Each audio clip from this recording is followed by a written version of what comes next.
நான் திருவோணமலைக்கு வந்தது எதுவும் அரசியல் நோக்கம் கொண்டதோ அல்லது அரசியல் பிரச்சார நோக்கம் கொண்டதோ அல்லது அரசியல் கட்சி அரசியல் நோக்கம் கொண்டதோ அல்ல. நான் என்னுடைய நண்பர்களையும் எனக்கு தெரிந்தவர்களையும் சந்திப்பதற்கோ அவர்களோடு கலந்துரையாடுவதற்கோ பல ஆண்டுகளாக அதுக்கான வாய்ப்புகள் இல்லாதபடினாலே இப்பொழுது அந்த சூழல் இருப்பதனாலே இங்கே நான் நேற்றும் இன்றைக்கும் பலரை சந்திக்கின்ற வாய்ப்பு ஏற்பட்டது. இன்றைய அரசியல் நிலைமை என்று சொல்லுவது 2015ஆம் ஆண்டு ஜனவரி மாதம் ஜனாதிபதி தேர்தலோடு இந்த நாட்டில் ஒரு பெரிய அரசியல் மாற்றம் நிகழ்ந்திருக்கிறது என்பது யாராலும் மறக்கப்பட முடியாத உண்மை.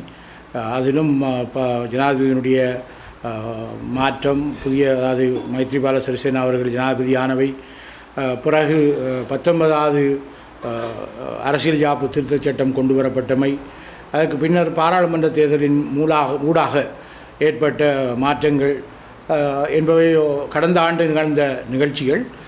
இந்த ஆண்டு ஆரம்பத்திலேயே ஜனாதிபதி அவர்களும் பிரதமர் அவர்களும் பாராளுமன்றமும் ஒரு புதிய அரசியல் யாப்பை உருவாக்குவதற்கான முயற்சியிலே ஈடுபட்டிருக்கிறார்கள்.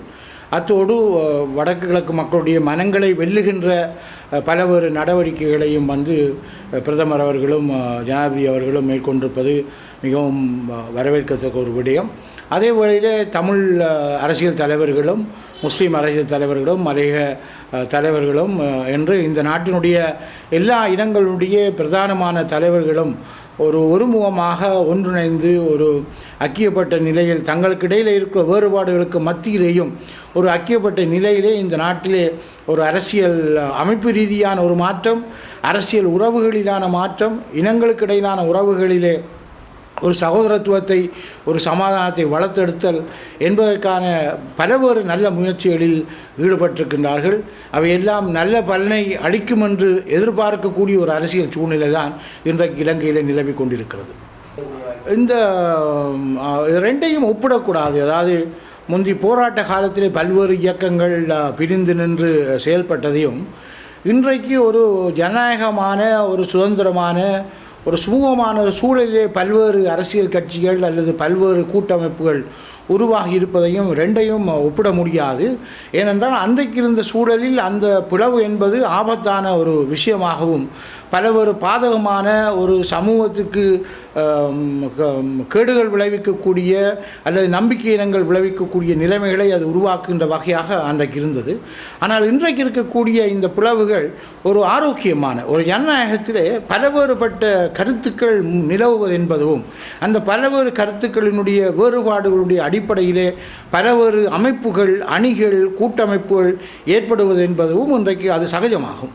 அவ்வாறான வேறுபட்ட கருத்துக்களின் மோதல்களில் இருந்துதான் ஒரு முற்போக்கான கருத்துக்களுடைய மாற்றங்களே உருவாகுகின்றன. எனவே இந்த மாதிரி இருக்கக்கூடிய சூழலிலே ஒரு செயற்கை பூர்வமாக ஒரு ஒற்றுமையை ஏற்படுத்துதல், ஒரு கொள்கையற்ற வகையிலே, ஒரு குறிக்கோளற்ற வகையிலே, ஒரு நிலைப்பாடுகளற்ற வகையிலே ஒரு ஒற்றுமைகளை ஏற்படுத்துதல் என்ற ஒரு செயற்கைபூர்வமான தன்மையிலே விடயங்களை நகர்த்த முயல்வது அவ்வளவு சரியானதோ அல்லது அது ஆரோக்கியமான ஒரு சமூகத்துக்கு உரியதோ இல்லை. இந்த வேறுபாடுகள் பகைமைகளாக இல்லாமல், ஒரு தனிப்பட்ட பகைமைகளாக இல்லாமல், தனிப்பட்ட விரோதங்களாக இல்லாமல், அரசியல் கருத்து வேறுபாடுகள், சித்தாந்த வேறுபாடுகள், அரசியல் நிலைப்பாட்டு வேறுபாடுகள், அரசியல் ரீதியில் மக்களுக்கு கிடைக்க வேண்டிய அல்லது மக்கள் அடைய வேண்டிய விடயங்கள் தொடர்பான நிலைப்பாடுகளில் உள்ள வேறுபாடுகள் தொடர்பாக இருப்பதிலே அதிலே ஒரு காத்திரமான தன்மை இருக்கிறது, ஒரு ஆரோக்கியமான தன்மை இருக்கிறது, அதில் ஒரு முற்போக்கான தன்மை இருக்கிறது. ஆனபடினாலே இன்றைக்கு வெவ்வேறுபட்ட நிலைமைகள் இருப்பதனை நாங்கள் ஒரு ஒரு மகிழ்ச்சிக்குரிய விடயமாக, அது ஒற்றுமை என்று சொல்லுவதன் மூலம் இங்கே ஒரு அர்த்தமற்ற ஒரு ஒற்றுமைகளை உருவாக்குவதன் மூலம் எந்த விதமான ஒரு சமூக வாழ்க்கைக்கும் அர்த்தம் கிடைக்க மாட்டாது. ஆனபடினாலே இந்த விதமான வெவ்வேறு வகையான முயற்சிகள் ஒரு முன்னேற்றகரமான நிலைமைகளை உருவாக்கும் என்று நாங்கள் நினைப்பது தான் சரியானதாகும். அன்றைக்கு வடக்கு கிழக்கு மாகாணம் இணைக்கப்பட்டது என்பது ஒரு அரசியல் சூழல். ஆனால் அதற்கு பின்னர் ஏற்பட்ட பலவேறு அரசியல் மாற்றங்களின் காரணமாக இங்கே வடக்கு கிழக்கு என்பது என்று தனித்தனியான மாகாணங்களாக போய்விட்டன. இந்த வடக்கு கிழக்கு மாகாணங்கள் ஒன்றாக இணைந்திருக்க வேண்டுமா அல்லது ஒரே மாகாணமாக இருக்க வேண்டுமா என்ற கேள்வி எழுகிற பொழுது, இலங்கையிலே பல்வேறு இனங்கள் ஒரே நாட்டில் ஒன்றாக வாழ முடியும் என்றால் அதற்கு உட்பட்ட, அதனுடைய இறைமைக்கு உட்பட்ட, பாராளுமன்றத்தினுடைய ஆதிபத்தியத்துக்கு உட்பட்ட வகையில் இருக்கக்கூடிய ஒரு வடக்கு மாகாணமும் கிழக்கு மாகாணமும் ஒரே மாகாணமாக இருப்பதிலே எந்த வகையான தவறும் இல்லை. ஆனால் இன்றைக்கு வடக்கு மாகாணம் என்பதும் கிழக்கு மாகாணம் என்பதும் தனித்தனி மாகாணமாக இருக்கின்றன. மாகாணங்களில் இருக்கக்கூடிய பெரும்பான்மையான மக்கள் தங்களுக்கு அடுத்த மாகாணத்தோடு சேர்ந்து கொள்வது என்பதனை விரும்புகிறார்களா, அது அதற்கான சூழலில் இருக்கிறதா என்பதை பற்றிய ஒரு கருத்து வெளிப்பாடுகள் இல்லாமல், மக்களுடைய அபிப்பிராய வெளிப்பாடுகள் இல்லாமல் அவற்றை இணையுமா என்பதிலே பல சந்தேகங்கள் இருக்கின்றன. கிழக்கு மாகாணத்தை பொறுத்தவரையில் ஏறத்தாழ தமிழ் மக்களும் சரி, சிங்கள மக்களும் சரி, முஸ்லீம் மக்களும் சரி, ஏறத்தாழ ஒரு சரிக்கு சமனான ஒரு வீதாசாரத்திலே இங்கே மக்கள் வாழ்ந்து கொண்டிருக்கிற நிலைமை தான் இன்றைக்கு இருக்கின்றது. அது எப்படி ஏற்பட்டது என்பது கடந்த கால வரலாறுகளை எல்லாம் ஆராய்ந்து கொண்டிருந்து அதிலிருந்து தீர்வு கிடைக்குமா என்று எனக்கு நம்பிக்கை இல்லை. இன்றைக்கு இருக்கக்கூடிய நிலையிலே இந்த 3 இன மக்களுக்குள்ளேயும் இருக்கக்கூடிய மொத்தத்தில் பெரும்பான்மையான மக்கள், கிழக்கு மாகாண மக்கள் வடக்கு மாகாணமும் சேர்ந்த வகையில் ஒரே மாகாணமாக இருக்கின்ற ஒரு விருப்பத்துக்கு வருவார்களாக இருந்தால் இந்த வடக்கு கிழக்கு மாகாணம் இணைந்திருப்பதற்கான சாத்தியங்கள் மிக அதிகமாக இருக்கும்.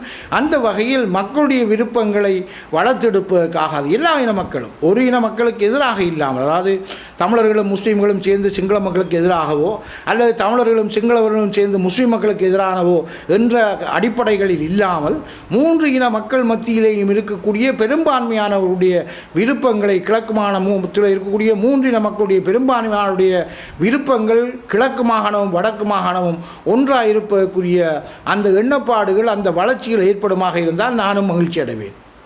முதலாவதாக நான் ஒரு கட்சி அரசியலுக்குள் இன்னும் வரவில்லை. கட்சி அரசியல் செயல்பாடுகளில் நான் செயல்படவும் இல்லை. என்னுடைய தோழர்கள் இருக்கின்ற பத்மநாபா ஈழமக்கள் புரட்சிகர விடுதலை முன்னணியை பொறுத்தவரையில் அது கடந்த பல ஆண்டுகளாக தேர்தல் எதுகளுமே பங்கு பெற்றாமல் ஒரு சமூக இயக்கமாக செயல்பட்டு வருகின்றது. அந்த கட்சியினுடைய வளர்ச்சியை பொறுத்தும் கட்சி மக்கள் மத்தியிலே தன்னை பரந்துபட்ட அளவிலே கால் பதிப்பதையும் பொறுத்து தான் அது எதிர்வருகின்ற உள்ளூராட்சி தேர்தல்களிலேயோ அல்லது மாகாண சபை தேர்தல்களிலேயோ அல்லது எதிர்வருகின்ற எந்த தேர்தலிலுமோ பங்கு பெற்றுவதை பற்றி அது முடிவெடுக்கும். அந்த கட்சி இன்னமும் தான் அடுத்து வரக்கூடிய ஒரு தேர்தலில் பங்கு பெற்றுவதற்கான முடிவோடு இருப்பதாக நான் அறியவில்லை.